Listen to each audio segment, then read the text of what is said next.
give a go for main engine start. 5, 4, 3, 2, 1, 0. Booster ignition and liftoff of Columbia. A new decade of spaceflight begins. From the tower. It is slow, that's the code. Yeah, you're Land gear touchdown.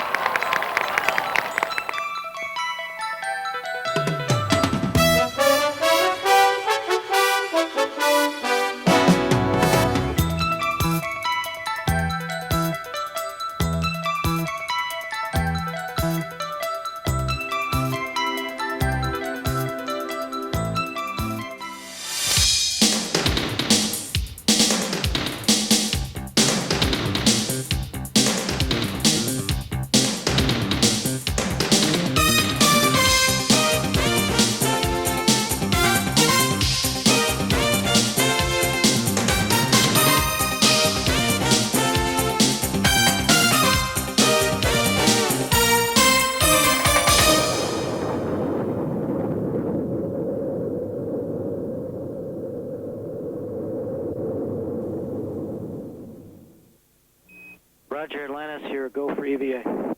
Roger, go for EVA. We're aboard the Space Shuttle Atlantis, 280 miles above the Earth. It's a busy time up here right now. 2 of our crew members are preparing for one of space travel's most exciting adventures, spacewalking. At NASA, spacewalking is known as extravehicular activity, but most of the time we just call it an EVA. EVAs allow us to do a lot of useful things in space. We can do many interesting experiments in the payload bay and test new types of equipment. We can also spacewalk out to an orbiting satellite to work on it. But doing an EVA involves a lot more than just opening the door and stepping out into space. EVAs take us into an environment that's entirely different from the one we live in on Earth, an environment that's hostile to human life. That's because space is almost a perfect vacuum, and that presents us with several problems that take a good knowledge of science to solve. The first problem is no air to breathe. The sun poses another problem for spacewalkers because in space there's nothing to protect us from its harmful ultraviolet radiation. The radiation from the sun also affects the temperature in space. In direct sunlight, the temperature can soar to over 120 degrees Celsius, more than hot enough to boil water back on Earth. But when we get away from the sun's rays, the temperature can drop to minus 100 degrees Celsius, far colder than Antarctica in the dead of winter. Space debris is also a problem. So what makes the environment on Earth and the environment in space so different? The answer is Earth's atmosphere. It is a dense mixture of nitrogen, oxygen, carbon dioxide, and water vapor that surrounds our planet and makes life possible. The atmosphere filters out harmful radiation and protects us from debris flying through space. As it moves over the Earth's surface, it distributes heat from the sun and balances the temperature around the world. Think of the atmosphere as an ocean of gases. When we're on the surface of the Earth, it's like being on the bottom of this ocean. Like the seawater, all of the ingredients of this atmospheric ocean have weight too. We measure this force as pressure. This pressure pushes against us in all directions, but the pressure can also change.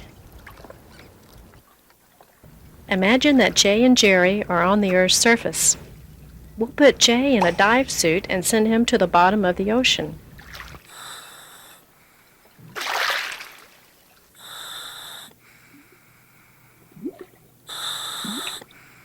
On the ocean floor, Jay is under tremendous pressure. But as he starts back toward the surface, the pressure decreases. When Jay reaches the surface, he's still under a small amount of pressure. That pressure is the weight of the atmosphere, and we call it atmospheric pressure. Now watch what happens when we put Jerry in a spacesuit and send him up to the shuttle. As he rises through the atmosphere, the pressure continues to decrease until he's in the near-perfect vacuum of space. There's no longer an atmosphere, and there's no longer any pressure. Luckily, I was wearing a spacesuit during that demonstration, or I would have been in big trouble. Let me show you what I mean. Imagine that this balloon is my body, and the water inside is my body fluids. We'll put the balloon in a jar. Now we're going to pump all of the air or atmosphere out of the jar, so it will be similar to the vacuum of space. Look what's happening. As air is removed from the jar, the balloon swells and the water begins to boil like a soda pop. That's the same thing that would happen to me if I didn't have on a pressurized suit.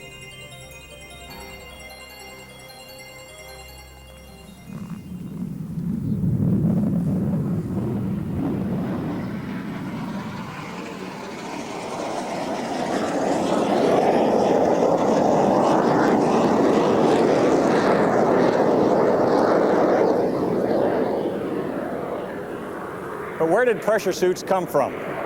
Aviation pioneers like Wiley Post were among the first to use them.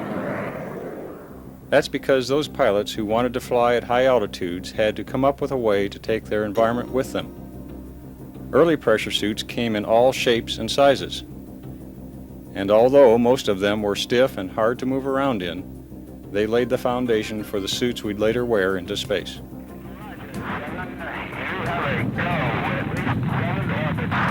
Roger, 0G, and I feel fine. Capsule is turning around.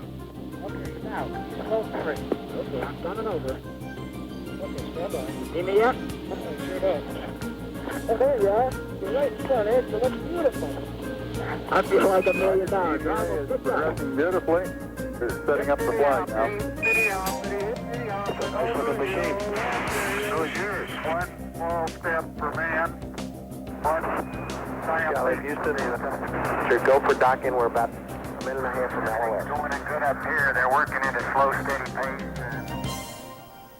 We know that space is a vacuum, and that we're going to have to take our environment with us when we go EVA. So let's build a spacesuit. First, it's going to get pretty hot in the suit after we've been working for a while, so we need a garment laced with small tubes. Now we can flow chilled water through the tubes to cool us off. On top of that, we place a garment that creates the pressure we need and holds in oxygen for breathing. Now, we need something to protect us from the extreme hot and cold of space, and protect the entire suit from tearing and from tiny meteorite impacts. We will use many layers of thermal insulation covered by a tough layer of white fabric. Let's give ourselves a helmet to enclose our head, and we'll include a visor to protect our eyes from the sun's ultraviolet radiation. On the front of the suit, we'll put a console with some valves and gauges we'll need.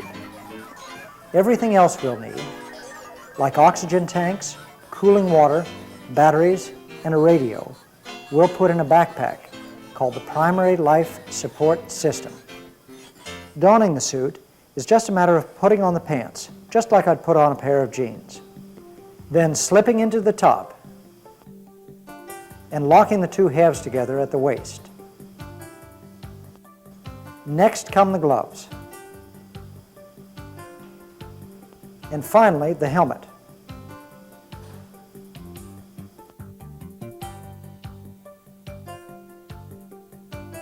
I've also got some tethers to keep me from floating off.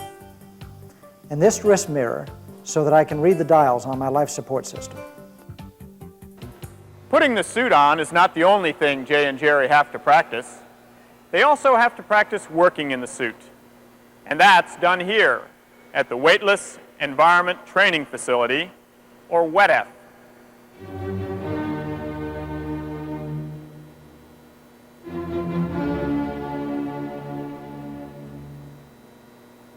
This big swimming pool holds almost 500,000 gallons of water. That's big enough to hold a full-size mock-up of the orbiter payload bay.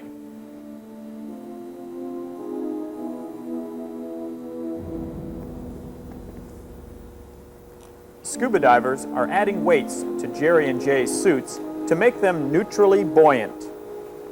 This means that they won't float to the surface or sink to the bottom.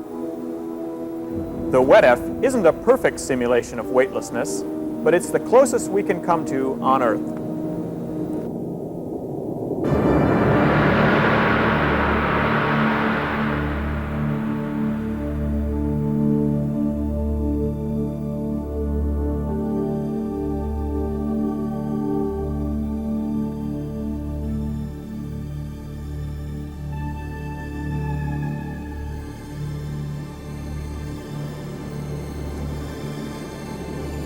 We spend a lot of time in the water, practicing until it's time for the real thing.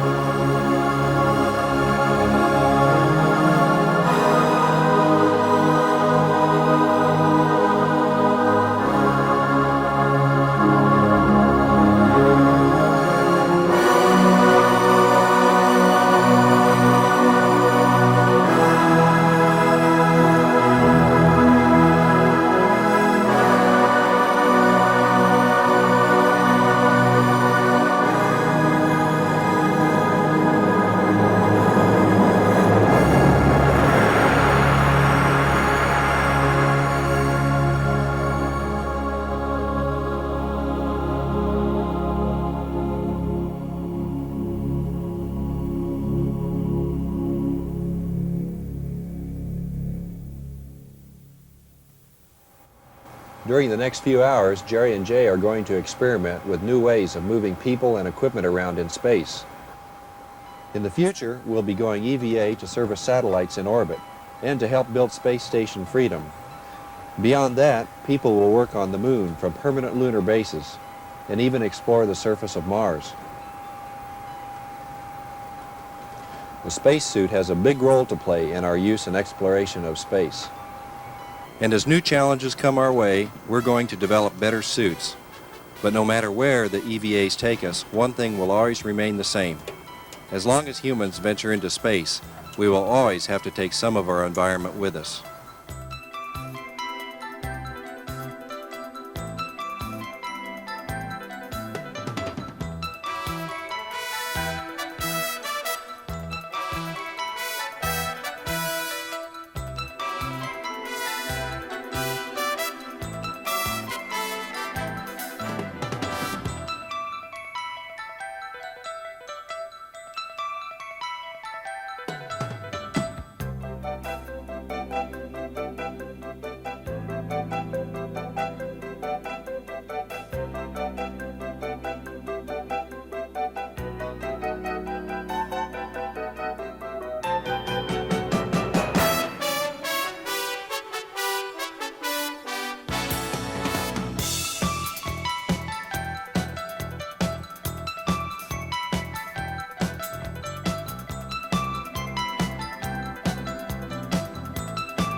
T-minus 10, 9, 8. We have a go for main engine start. We have main engine start. 4, 3, 2, 1, 0, and liftoff. Liftoff of the space shuttle, and it has cleared the tower. It's slow. It is slow. That's the Cape. Land your touchdown.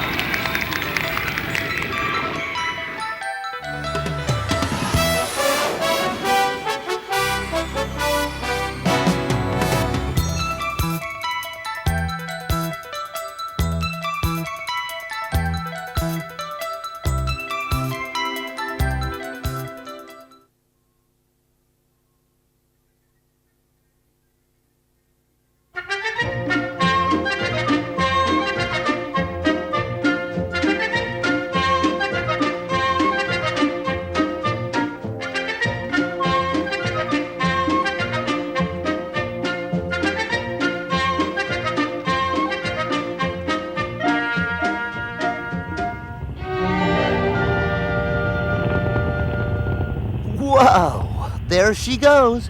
STS-40, the first space laboratory dedicated entirely to life sciences research. We were pioneers. Oh, excuse me, where are my manners? Let me introduce myself. Ari Jellyfish here. Ari's short for Aurelia, my family name. We jellyfish go back 500 million years, you know. I consider our finest hour the Columbia mission in June 1991. Yep, there were 2,478 of us on that flight. Of course, we were a lot smaller then, just little polyps. There was plenty of room until 7 astronauts climbed aboard. But we couldn't go anywhere without them. Oh, sure, it got a little crowded, but we were glad to do it. After all, we were making history. We were helping NASA learn more about living in space. Oh, I know what you're saying. What's the big deal? It looks easy floating around up there. Looks like a barrel of laughs. But living in space is difficult. In the early days of space travel, there was so much we didn't know. Before humans traveled into space, animals were sent, while scientists checked their responses. When the first animal space travelers returned to Earth, they brought back enough information to safely send the astronauts into space. But even when NASA sent John Glenn to orbit the Earth in 1962, they still didn't know exactly how his body would react. Of course, as more astronauts were sent up, scientists learned more about the effects of space travel in relation to life sciences. Life sciences? Well, basically, that is the study of living things, how they grow, function, and interact. Scientists knew that more research needed to be done in space. And that's where I came in. I was part of an important NASA study on the effects of microgravity. Microgravity is the word scientists use to describe what happens to objects in a free-fall orbit. In other words, they float. Let me explain. Here on Earth, we feel the effects of gravity almost everywhere. You can experience a similar environment to microgravity if you go underwater, like me. Unfortunately, you can't stay underwater for long periods of time. You can experience microgravity on a roller coaster ride like this, or train like the astronauts do in NASA's special training airplane, the KC-135, that flies up and down. But the problem is that simulated microgravity only lasts 15 or 20 seconds. In space, microgravity lasts for as long as you're in orbit. You drift all over the place, and it's hard to tell if up is really up and down is really down. So it's difficult to predict how body functions will react. That's why scientists conduct experiments to learn more about microgravity. When they decided to use jellyfish for the microgravity experiment, everybody asked, why jellyfish? Well, hey, why not? You know, we are similar to you in a lot of ways. And one of our best friends, a scientist, knew we were special and could contribute a lot to science. Dr. Dorothy Spangenberg is the real expert who made it all happen for us. She's been hanging around with us for years.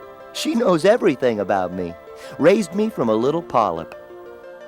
Dr. Spangenberg and her students worked with us for years before we actually flew in space. She began her research more than 2 decades ago, collecting us along the Texas coast. And people from all around the world sent her different types of jellyfish to study. That's why they call her the Jellyfish Lady. And the more she learned about us, the more she knew NASA could learn a lot from us because of our similarities to humans. But you should hear this from someone who saw us in action, Dr. Millie Hughes Fulford. Thanks for the introduction, Ari. Hi, my name is Dr. Millie Hughes Fulford. I was a payload specialist on Space Lab Life Sciences. I'm here today in the Monterey Aquarium in Monterey, California, where another team of researchers are learning more about jellyfish every day. Jellyfish are among the simplest organisms, but they have neurons, or nerve cells, similar to humans. They have sensors, called gravity receptors, located in their arms, that help them maintain their balance and know where they're going. Think of it as a built-in compass.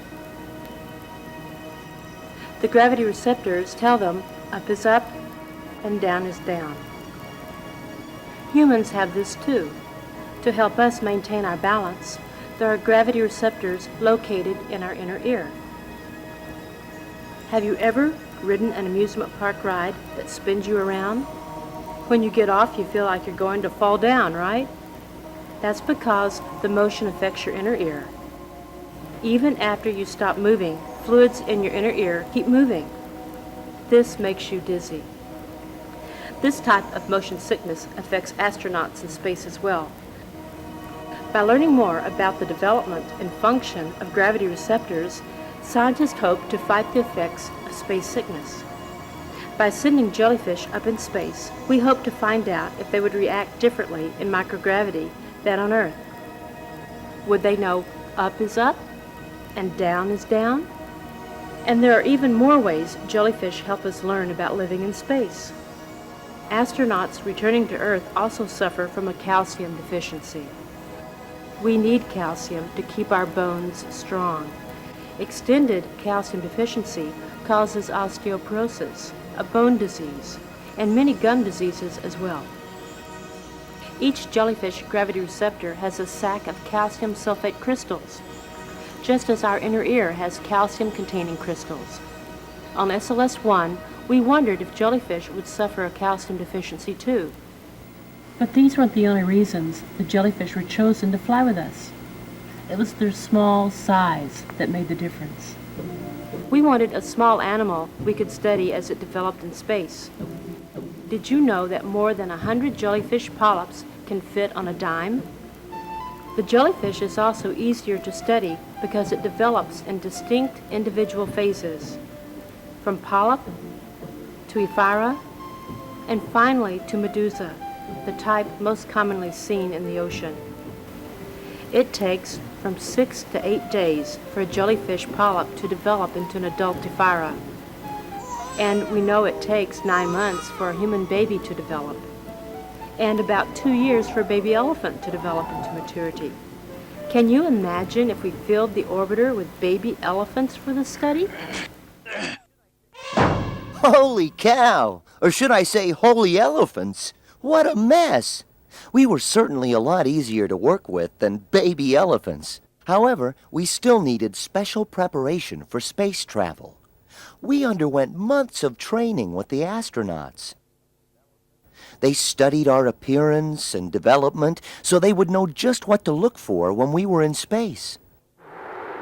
And when launch day finally came, we were ready. Of course, I was back in the payload bay. To get a bird's eye view of all the action, let me introduce you to another member of the flight, Dr. Tammy Jernigan. Thanks, Ari. Hi, I'm Dr. Tammy Jernigan. I'm in the Space Lab trainer here at the Johnson Space Center in Houston, Texas. I was a mission specialist on SLS-1, coordinating all the payload operations and carrying out the mission objectives, in this case working with jellyfish. When people travel in space, we have to take our environment with us. We have oxygen, food, and everything else we need to protect us from the elements of space. When jellyfish travel in space, they need to take their environment with them as well. The jellyfish on board SLS-1 were placed in specially prepared bags filled with salt water and carried in an incubator to stabilize their environment. Just before we launched, Dr. Spangenberg and her students poured an iodine mixture into some of the bags to encourage the jellyfish's development. After all this planning, we wanted to be absolutely certain that the polyps would develop. By the time SLS-1 settled into orbit and we had begun our experiments, the jellyfish had passed their first important test with flying colors. They survived the launch, proving a smaller organism can withstand the forces of liftoff. To help the jellyfish polyps develop into ephyra, we added the iodine mixture to another group of jellyfish. While we conducted experiments in the orbiter, simultaneous research was taking place on the ground by Dr. Spangenberg and her students. The Earth research is called the control, a setup that doesn't have the variable being tested. Every experiment should have a control because it gives you something to compare your results against. Both groups of jellyfish were videotaped as they swam, in hopes of recording any changes in their movement or behavior. One of the most exciting changes happened almost right away. Remember how the jellyfish use their arms to pulse up and float down to feed on Earth? In microgravity, the jellyfish moved in circles, but they were still able to pulse and swim easily. In fact, despite being in a microgravity environment, the jellyfish polyps appeared to develop normally. After 9 days in orbit, we began to prepare the jellyfish for the trip home. One group was secured in the locker to be immediately studied after landing. The second group was preserved in a special liquid to be studied and compared to the jellyfish used in Dr. Spangenberg's simultaneous Earth experiment. The information we gathered on SLS-1 will help us to learn how to fight the negative effects of space travel and pave the way for astronauts to stay in space for months or even years at a time. Pretty exciting, right, Ari?